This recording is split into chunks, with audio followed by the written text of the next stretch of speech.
환영하고 축복합니다. 네, 이 시간 우리 옆 사람과 앞뒤 사람과 눈 맞추면서 인사하도록 하겠습니다. 참 잘 오셨습니다. 환영합니다. 축복합니다. 네, 우리 어떤 상황과 환경 가운데서도 주님을 찬양하는 것을 멈추지 맙시다. 네, 오늘 예배 가운데도 우리 주님이 우리와 함께 하심을 믿으며 우리 같이 신나고 기쁘게 찬양하며 나아갑시다. 같이 찬양합시다.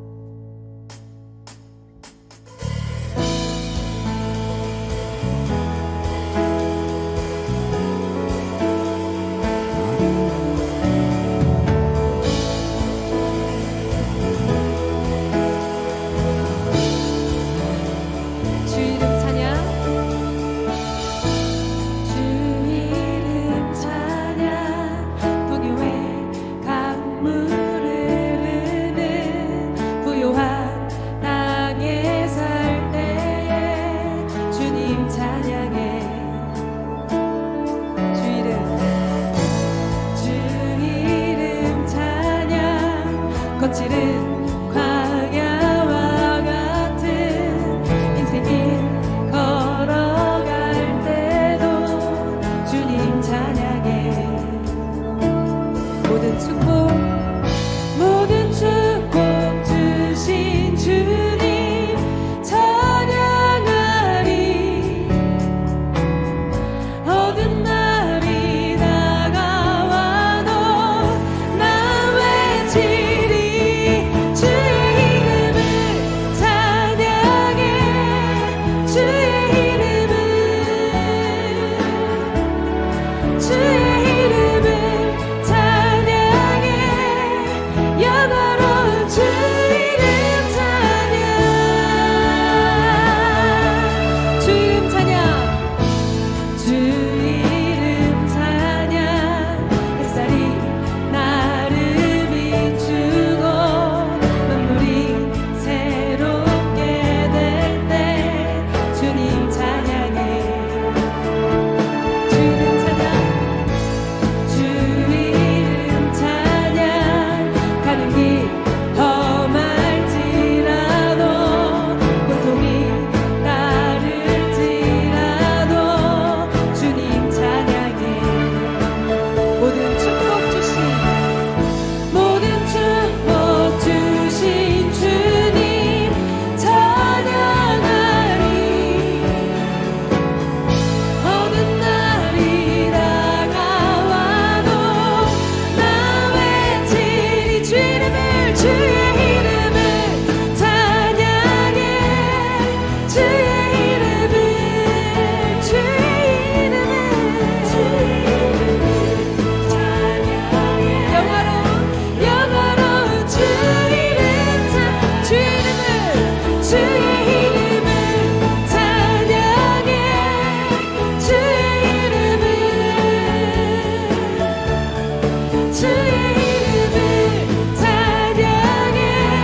우리 목소리 높여 찬양합니다. 예수 이름이 온 땅에 선포되네. 하나님의 나라 열방 중에 임하시네. 하나님 기뻐 노래하시니 열방이 듣게 돌아올 때. 하나님 기뻐 춤추시니 열방이 듣게 하나님 기뻐 노래하시니 열방이 듣게 돌아올 때. 하나님 기뻐 춤추시니 열방이 듣게 돌아올 때. 지금 우리가 주님 안에 하나가 되어 바로 주님이 원하시는 뜻대로 주님의 크신 영광 높이는 노래가 되어 온 세상을 아름답게 하리라. 우리 같이 한 목소리로 찬양합니다. 지금 우리가 주님 안에 하나가 되어 바로 주님이 원하시는 뜻대로 주님의 크신 영광 높이는 노래가 되어 온 세상을 아름답게 하리라. 우리 모두가 주를 노래하는 아름다운 소리로 하나가 되어 바로 이것을 더욱 아름답게 하리라.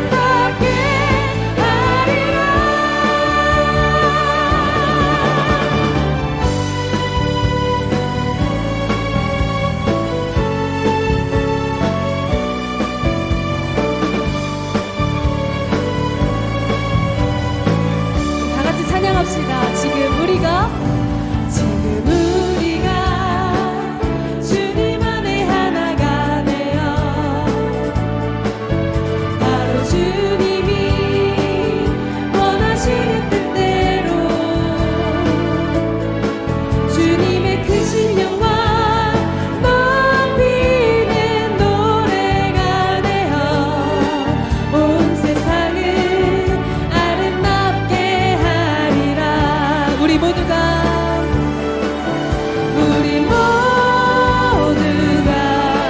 주를 노래하는 아름다운 소리로 하나가 되어 바로 이것을 더욱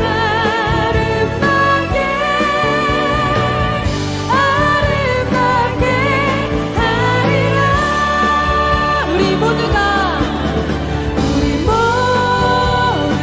주를 노래하는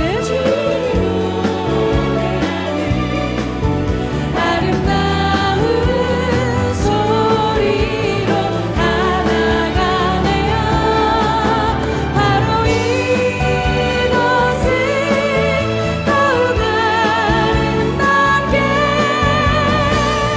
아름답게 하리라. 바로 이것을 더욱 아름답게 하리라. 할렐루야.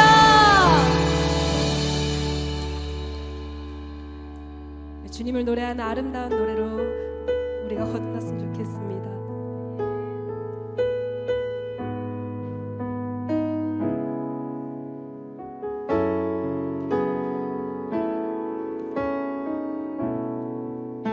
우리 시간 같이 찬양합시다.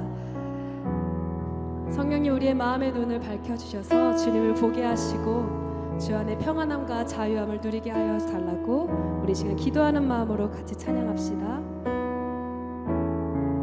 따스한 성령님, 따스한 성령님,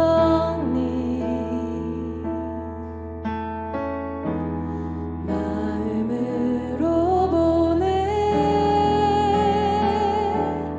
내 몸을 감싸며 주어지는 평안함, 만족함을 느끼네.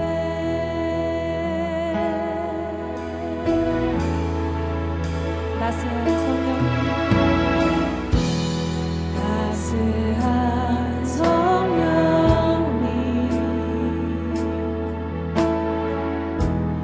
마음으로 보내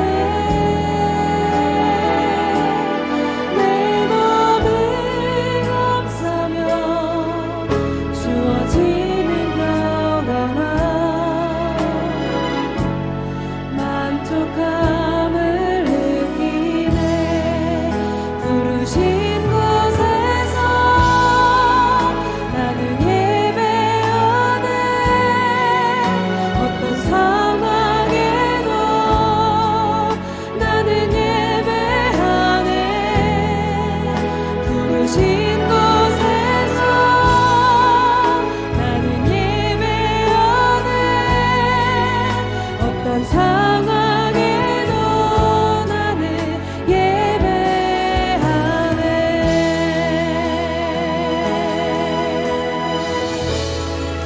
사랑과 진리, 사랑과 진리에 한 줄기 빛 보내 내 몸을 감싸며 주어지는 평안함, 그 사랑을 느끼네. 부르신 곳에서 나는 예배하네. 어떤 상황에도 나는 예배하네.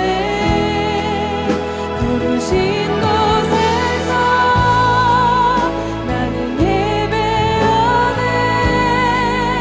어떤 상황에도 나는 예배하. 부르신 곳에서, 부르신 곳에서 나는 예배하네.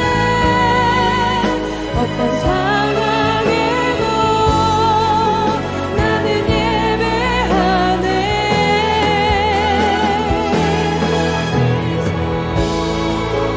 나는 예배하네.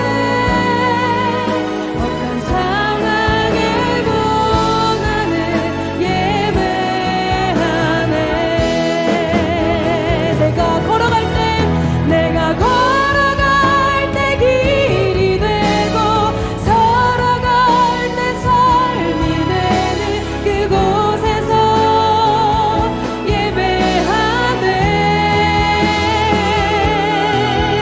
내가 걸어갈 때 길이 되고 살아갈 때 삶이 되는 그곳에서 예배하네. 부르신 곳에서 나는 예배하네. 어떤 상황에도 나는 예배하네. 나는 예배하네.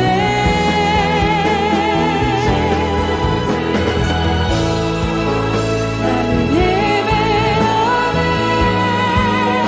어떤 상황에도 나는. 우리 마지막으로 다시 한번 고백합니다. 부르신 곳에서 나는 예배하네. 어떤 상황에도 주님을 예배합니다. 부르신 곳에서 나는 예배하네. 어떤 상황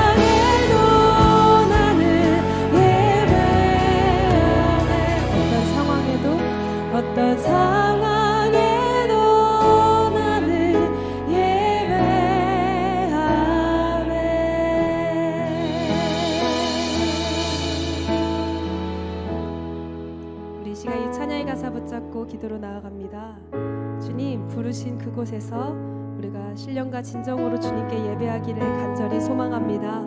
이 시간 주님의 이름 한번 크게 부르짖고 예배로 나아가겠습니다. 주여,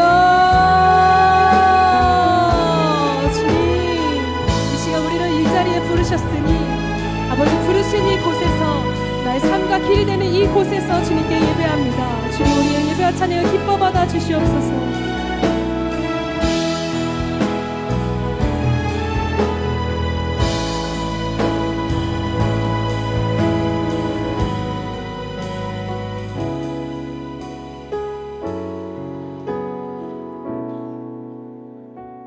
하나님, 부족한 우리들이지만 하나님께서 우리를 예배자로 불러주셨사오니 우리의 삶의 걸음걸음마다 하나님의 은혜로 살아갈 때에 어떠한 상황을 만나든지 간에 설사 우리가 예배할 수 없는 상황이 되었다 할지라도 하나님의 부르심을 따라서 하나님을 높여드리며 예배할 수 있는 우리 모두가 되게 하여 주시옵소서. 오늘도 하나님 앞에 감사함으로 찬양하며 나아가고 주의 이름을 송축하며 나아가는 가운데 우리 안에 진정한 예배의 감격이 회복되어지게 하여 주시고 주님의 그 영광의 풍성함과 또 우리에게 부어주시는 하나님의 놀라운 능력을 경험하는 복된 예배 되게 하여 주옵소서. 감사드리며 예수님의 이름으로 기도하옵나이다. 자, 오늘은 맥주 감사 주일입니다. 우리의 삶 속에서 이 감사라는 것이 얼마나 또 필요하고 또 얼마나 중요한지를 모르시는 분은 아마 없으실 겁니다. 또 감사하는 우리의 삶이 또 얼마나 축복된 삶으로 나아가게 되는지 이건 역시 우리가 모르지 않습니다. 저도 삶을 살아가면서 한 가지 분명하게 깨닫고 느끼게 되는 부분이 있습니다. 그게 뭐냐면 우리의 행복이라는 것은 어떤 삶의 상황이나 환경에 의해서 결정되는 것이 아니라 바로 우리의 입술에서 고백되어지는 감사에서 결정이 된다라는 것입니다. 내가 날마다 감사를 고백하고 또 범사에 감사하며 살아갈 때는 하루하루가 에너지가 넘치고 또 기쁨이 충만하고 행복합니다. 삶의 고난을 만나도 그 고난 가운데 저의 입술에서 감사가 고백되어질 때는 낙심하거나 또는 절망하지 않게 되고 그 고난을 이길 수 있는 에너지가 생기게 됩니다. 또다시 일어날 수 있는 용기와 힘이 생기는 것이죠. 또 그것뿐만이 아니라 누군가를 미워하는 마음이 생길 때에도 감사가 고백될 때에는 그 사람에 대한 용서와 사랑의 마음이 생깁니다. 기쁜 일이 있을 때에도 그것에 감사가 더해질 때 그때에는 기쁨이 2배, 3배가 되더라는 것이죠. 그래서 이 감사라는 것은 굉장히 신기합니다. 마치 어떤 에너지를 일으키는 묘약과 같다라는 생각이 들어요. 그래서 고난 속에서도 그곳에 감사가 부어지게 되면 이 고난과 감사가 만나서 화학작용을 일으켜서 고난을 이길 수 있는 에너지를 발생시키게 되는 것이죠. 또 미움이라는 마음에 감사가 들어가게 되면 또 화학적인 반응을 일으켜서 용서와 사랑이라는 에너지를 분출하게 됩니다. 또 기쁨이 감사와 만나게 되면 환희라는 에너지를 발생시키게 됩니다. 그러니까 이 감사라는 것이 여러분 굉장히 엄청난 에너지를 가지고 있는 거예요. 여러분 우리가 살아가면서 이 감사라는 것 이것만 잃지 않고 살아가신다면 여러분들의 삶의 상황이나 또 환경에 관계없이 우리의 삶의 질이 윤택해지고 기쁨과 또 평안함 가운데 살아갈 수 있게 되는 것입니다. 반면에 제 마음에 불평과 또 불만이 많아지게 될 때는요, 일단은 삶의 질부터 급격하게 떨어지게 됩니다. 그리고 저의 몸과 마음이 피폐해지는 것을 느끼게 됩니다. 그래서 여러분 이 감사라는 것이 우리의 삶에 있어서 삶의 질, 이 삶의 질을 결정짓는 아주 중요한 요소라고 할 수 있는 거예요. 그런데 많은 사람들이 내가 감사하는 삶을 살아갈 때와 또 불평하는 삶을 살아갈 때에 나의 삶의 질이 어떻게 달라지는지를 충분히 사실은 경험적으로 알고 있습니다. 알고 있음에도 불구하고 실제로 우리는 실제의 삶에서 감사하는 삶을 이렇게 살아가고 있지 못합니다. 자, 그 이유가 무엇일까요? 그 이유는 내 안에, 그러니까 나의 내면 속에 감사가 생존할 수 있는 환경이 조성되어 있지 않기 때문에 그래요. 내 안에서 감사라는 것이 작동되어질 수 있는 그런 환경이 내 안에 조성되어 있지 않기 때문에 그런 것입니다. 여러분 아시다시피 감사라는 것은 하나님의 은혜에 대한 반응입니다. 그리고 하나님께서 우리에게 또 부어주시는 축복의 통로가 되기도 하고, 또 하나님이 우리에게 허락하신 굉장히 강력한 긍정적 에너지, 그것이 바로 감사입니다. 그렇기 때문에 이 감사라는 것은 굉장히 강력한 긍정 에너지예요. 이 긍정 에너지는 부정 에너지와는 함께 공존할 수가 없는 거예요. 우리 안에 만약에 부정적인 에너지가 존재하게 된다면 감사라는 것은 우리 안에서 생존할 수도 없고 작동되어질 수 없게 되는 것입니다. 감사와 함께 공존할 수 없는 부정 에너지, 이것은 크게 세 가지로 나누어 볼 수가 있는데, 오늘 이 세 가지를 여러분들과 함께 살펴보게 될 거예요. 솔직히 여러분들이 지금까지 교회를 다니면서 감사하라라는 말은 아마 수도 없이 들으셨을 거예요. 특히 오늘과 같은 이런 절기 때, 감사절에는 여러분들이 이 감사해야 합니다, 감사해야 뭐 축복받습니다, 뭐 이런 말들을 아마 수도 없이 들어보셨을 거예요. 그런데 실제로 오늘 여기서 이렇게 말씀을 듣고 나가서 실제적인 감사하는 삶이 잘 사라지지가 않아요. 금방 잊어버리게 되고, 이 감사라는 것이 내 안에서 자연스럽게 나오지가 않는다라는 것이죠. 여러분 그 이유가 무엇일까요? 그 이유는 일단은 우리가 감사를 느끼지 못하기 때문에 감사를 하지 못하는 것이거든요. 그렇다면 우리 안에 감사를 느끼지 못하고 감사를 고백하지 못한다라는 것은 내 안에 감사가 생존하고 있지 않다라는 거예요. 이 감사라는 기능이 작동되어지지 않고 있다라는 거예요. 그래서 우리는 무작정 그냥 우리 감사하십시다, 감사하세요 라고 이렇게 요구하기보다는 내 안에서 실제적으로 이 감사라는 것이 왜 작동되어지지 않는지에 대한 문제를 우리가 파악을 하고 그 부분을 제거하는 것이 무엇보다도 필요하다라는 거예요. 그래서 우리가 우리 안에 감사를 하지 못하게 하는 이 부정적 에너지가 어떤 것들이 있는지, 그 부분들을 여러분들과 함께 좀 살펴볼 텐데, 여러분들도 함께 자기 자신을 돌아보시면서 내가 감사가 넘쳐나는 축복된 삶을 살아가기 위해서 내 안에 어떠한 부분들이 제하여져야 할 것인가, 어떠한 부분들을 내가 버려야 할 것인가, 이러한 부분들을 여러분들이 함께 생각해 보셨으면 좋겠습니다. 자, 세 가지입니다. 그런데 이 세 가지의 부정적 에너지들, 이 부정적 에너지들이 만약에 내 안에 존재하고 있다라면 여러분들은 아마 이미도 감사하지 못하며 사는 사람일 것이고, 앞으로도 그럴 확률이 굉장히 높습니다.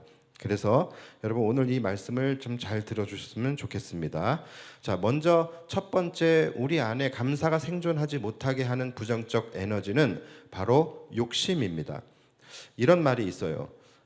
하나님은 전능하신 분이죠. 근데 하나님은 전능하신 분이시지만 그 전능하신 하나님이 할 수 없는 한 가지가 있다라고 합니다. 그것이 뭐냐면 바로 사람의 욕심을 채우는 것이다라고 해요.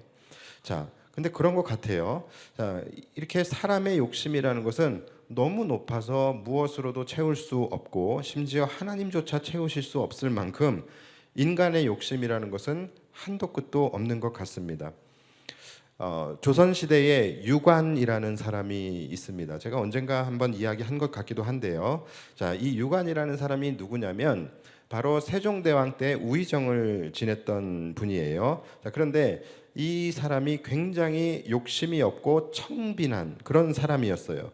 얼마나 그가 청빈한 생활을 했던지 우의정이 되기 전까지만 해도 그는 변변한 자기 집조차 하나도 가지고 있지 못했다고 해요. 그래서 그의 집은 저 동대문 밖에 울타리도 없고 대문도 없는 이제 그런 초가집에서 변변하지 못한 그런 삶을 살고 있었다고 합니다.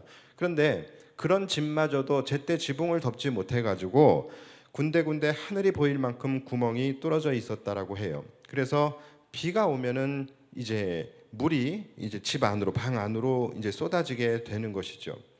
자, 그런데 그러함에도 불구하고 이 유관이라는 사람은 조금도 불평하는 일이 없이 매사에 감사했다라고 합니다. 장마철이 되면, 요즘같이 장마철이 되면 매일같이 비가 내리지 않습니까? 이렇게 매일같이 비가 내리는 날은 이 유관이라는 사람이 그 아내와 더불어서 계속해서 비를 피해 다니면서 이제 옮겨 다닌 거예요. 잠을 잘 때도 비가 내리지 않는 곳을 찾아가지고서 꾸부정거리고 자고, 그리고 비가 너무 많이 막 심하게 이제 내리칠 때는 어떻게 방법이 없으니까는 이제 우산을 펴고 아내와 쪼그리고 앉아가지고서 서로 마주 보면서 그렇게 비를 피했다라고 합니다. 참 처량하죠. 이 자신의 처지가 너무 처량하고 기가 막혀서 이제 아내가 화가 난 거예요. 자, 그런데 이 화가 난 아내를 바라보면서 이 유관이라는 분이 이렇게 이야기를 했다라고 합니다. 여보, 그래도 우리는 우산이 있지 않소. 그래도 우리는 우산이 있으니 이와 같이 심한 비를 피할 수 있는 것이 아니겠소? 나는 참 감사하오. 허허허. 이렇게 얘기를 했다라고 해요. 자, 여러분들은 이 이야기를 들으면서 어떤 생각이 드십니까? 참으로 감동적이고 감사하죠. 이 사람이 내 남편이 아니라는 게 감사하죠. 그렇죠? 근데 옛날에는 여러분 이런 이야기들이 굉장히 큰 미담이었습니다. 그렇죠? 그리고 또 이런 사람들은 굉장히 존경을 받았습니다. 그러나 지금은 어떻습니까? 지금은 전혀 아니에요. 요즘 사람들은 아마 이 이야기를 들으면서 야, 참 청승맞게 산다. 참 이 상황도 기가 막히지만 더 기가 막힌 것은 이것 때문에 힘들어하고 있는 아내를 향하여 남편이 하는 말이 더 기가 막힌 거예요. 위로를 해주고 토닥여주고 힘들지 조금만 참아. 내가 비 안 새는 집으로 좀 알아봐 줄게. 우리 좀 이사 가자. 뭐 이렇게 이야기를 해줘야 되는데 그게 아니라 허허허허 실실 웃으면서 그래도 우리에게는 비를 막을 수 있는 우산이 있지 않소. 그 우산으로 비를 막는 게 아니라 입을 막아버리고 싶은 그런 말을 하고 있는 거예요. 여러분, 시대가 바뀌어서 지금은 이런 모습이 존경스러움보다는 무능함으로 비춰지게 됩니다. 그런데 여러분 한번 가만히 생각을 해보십시오. 이 유관의 모습, 이것이 그 사람이 하나님을 믿는 사람은 아니었겠지만 아마 하나님께서 보시기에 굉장히 기뻐하실 만한 모습이에요. 그리고 그 사람이 모든 일에 감사하는 이 태도는 우리가 너무나도 본받아야 할 정말로 말 그대로 미담이고 좋은 이야기입니다.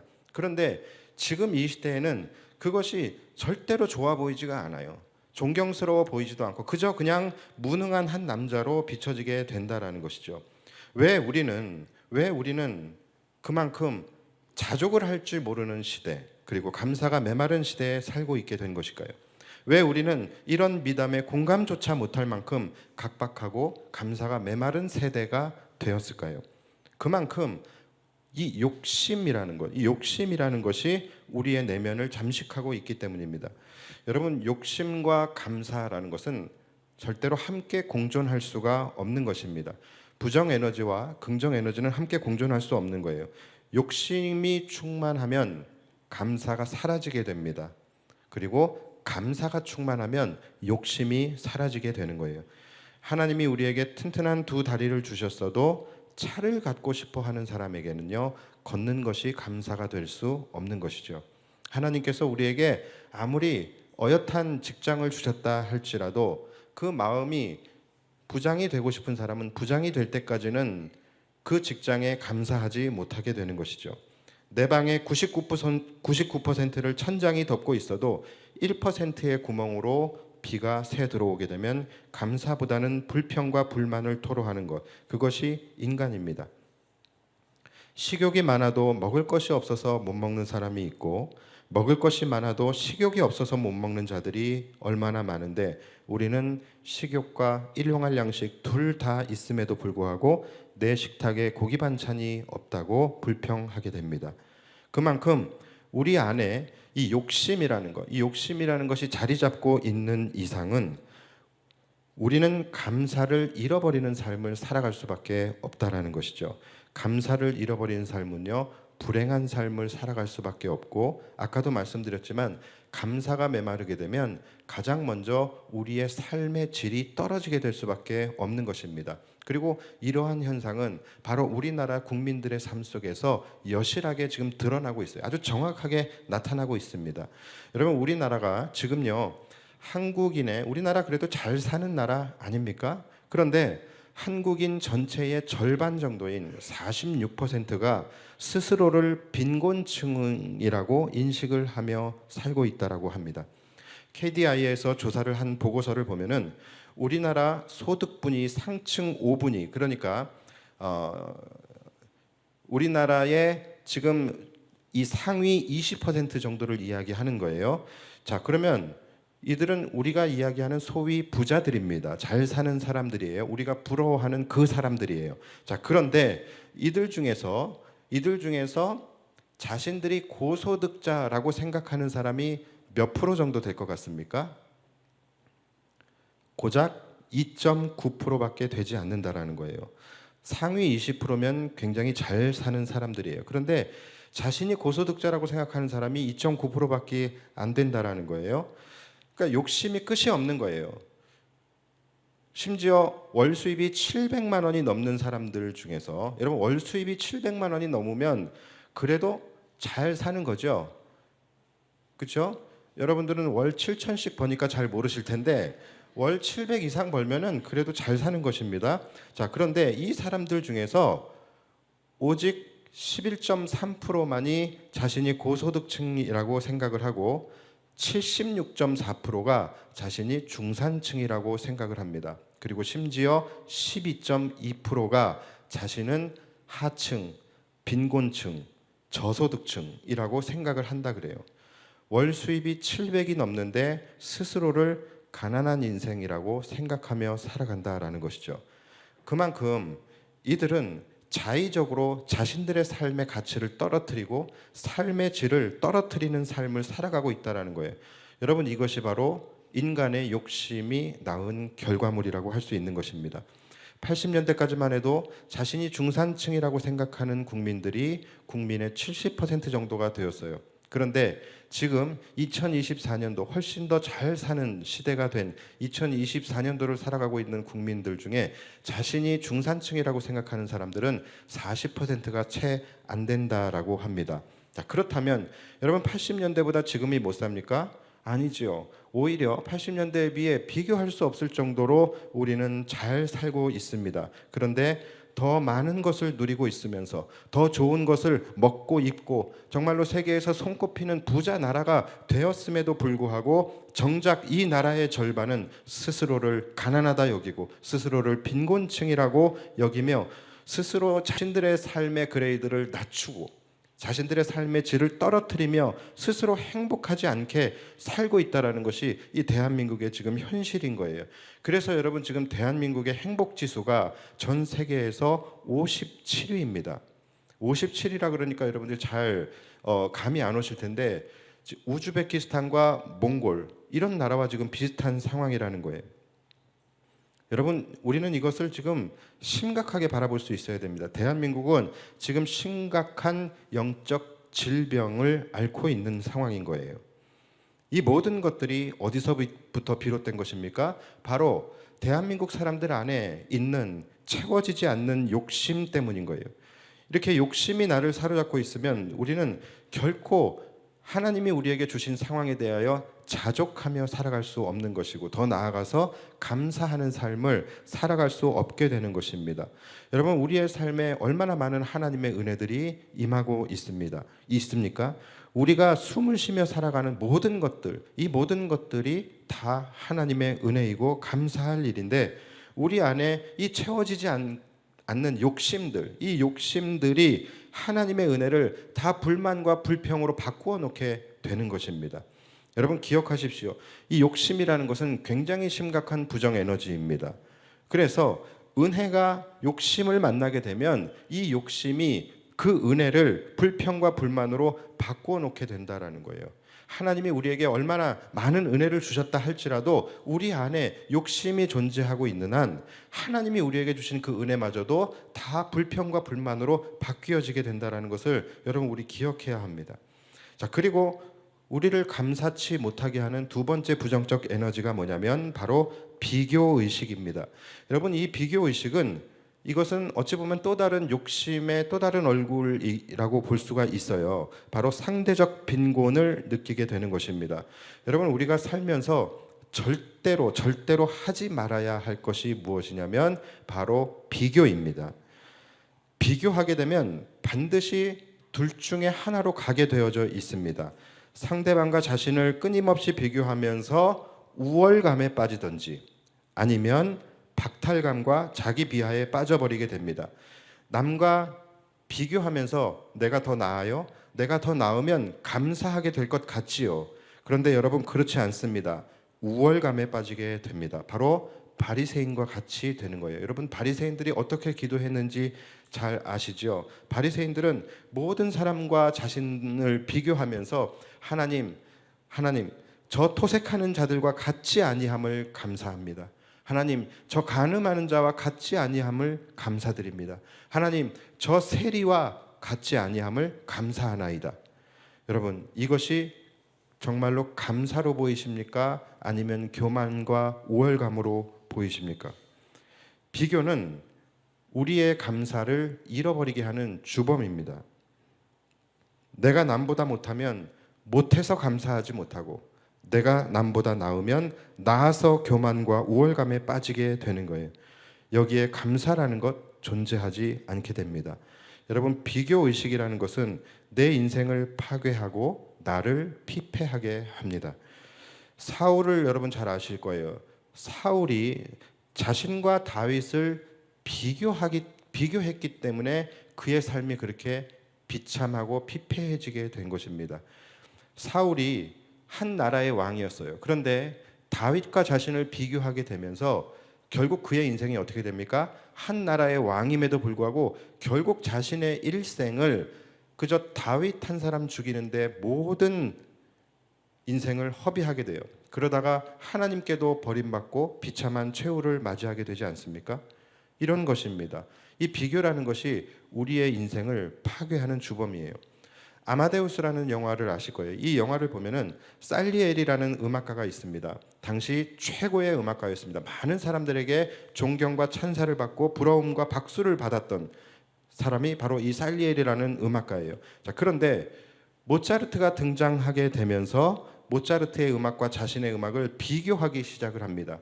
그래서 모차르트의 음악을 시기하게 되고 그의 음악과 자신의 음악을 비교하기 시작하면서 이 살리에리는 불행의 늪으로 빠져들어가게 돼요.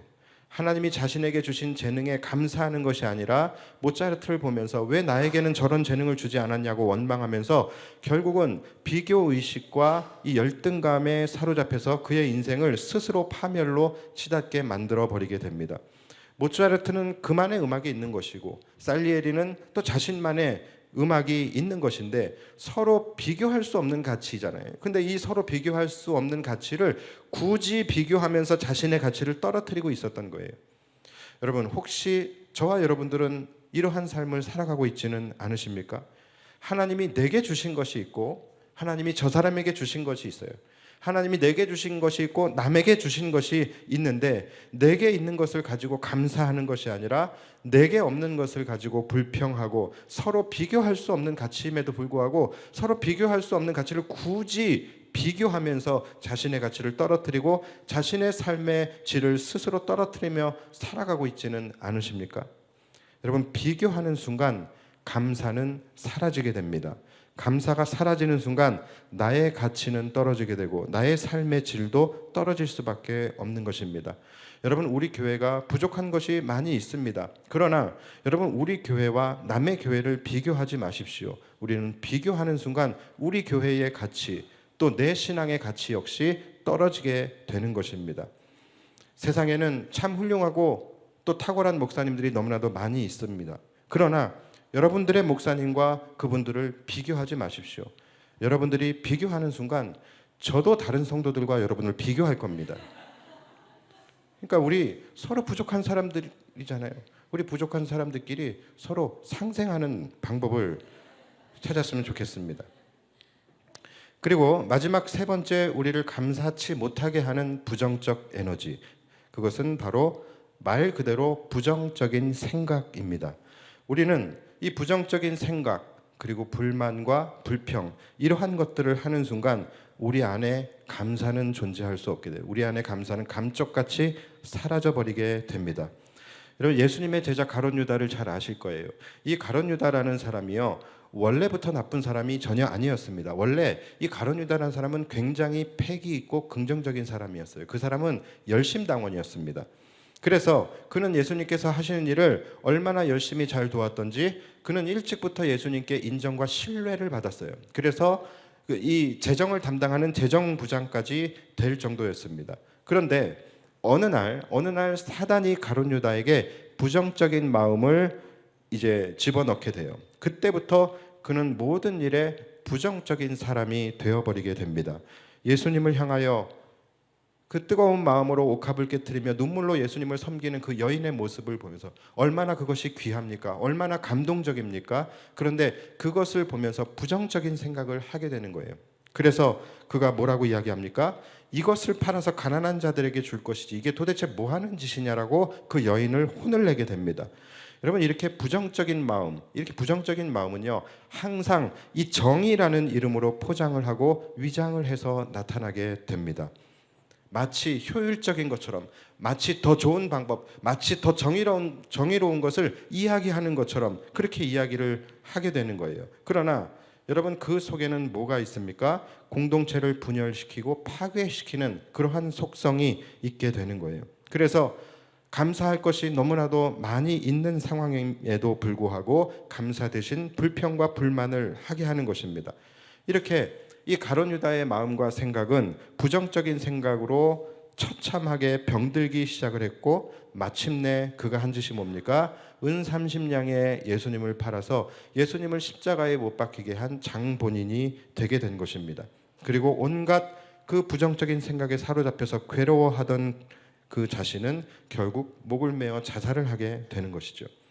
여러분, 그의 인생, 이 가룟 유다의 인생을 우리가 전과 후를 좀 다시 한번 조명해 보십시오.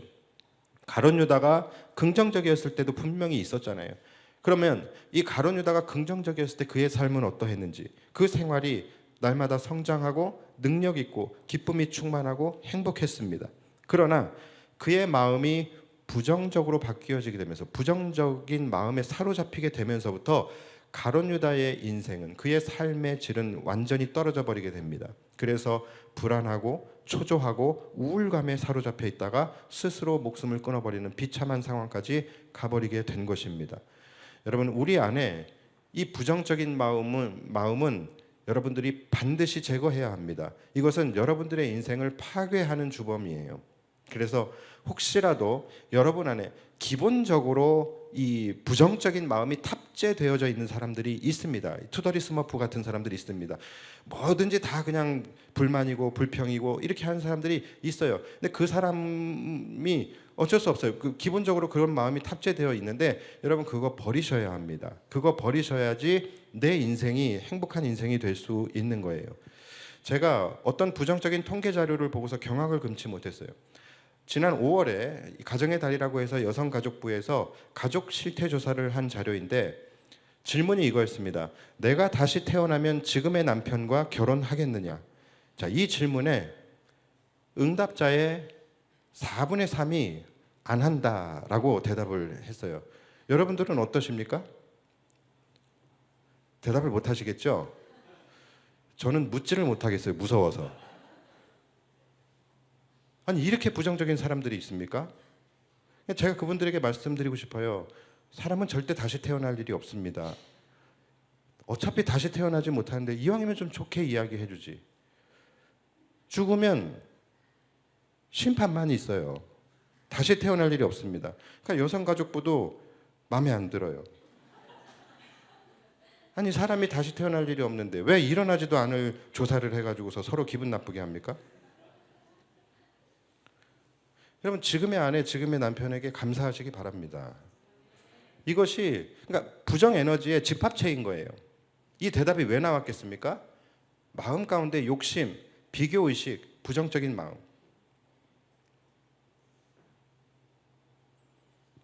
이러면 감사가 존재할 수가 없는 것입니다. 여러분, 부정적인 생각과 감사는 절대로 공존할 수가 없습니다. 저는 부정적인 사람들을 참 많이 봐요. 교회 안에도 존재합니다. 그런데 부정적인 사람들의 입에서 감사가 나오는 것을 본 적이 없습니다. 한 우물에서 단물과 쓴물이 함께 나올 수는 없는 것입니다. 말씀을 정리합니다. 여러분, 하나님은 감사를 가장 기뻐하세요. 그리고 우리에게 주신 가장 큰 축복의 통로가 바로 감사입니다. 그래서 하나님은 감사하는 자에게 가장 큰 은혜를 주십니다. 여러분, 천국에 가보면 이 세상에 있는 모든 것들은 다 사라지고 남는 것이 딱 두 가지가 있습니다. 그게 뭐냐면 바로 감사와 찬양이에요. 천국에는 감사와 찬양 딱 두 가지만 있습니다. 자, 그렇다면 여러분, 우리가 속해 있는 가정, 우리가 속해 있는 공동체, 우리가 속해 있는 교회, 우리가 속해 있는 이 곳들이 천국이 되기 위해서는 우리도 무엇만 남겨놓으면 되겠습니까? 바로 이 두 가지예요. 감사와 찬양. 이 두 가지만 남겨놓으면 우리 교회가 천국이 되는 것이고 여러분들의 가정이 천국이 되는 것입니다. 찬양은 예배이고 감사는 말 그대로 감사입니다.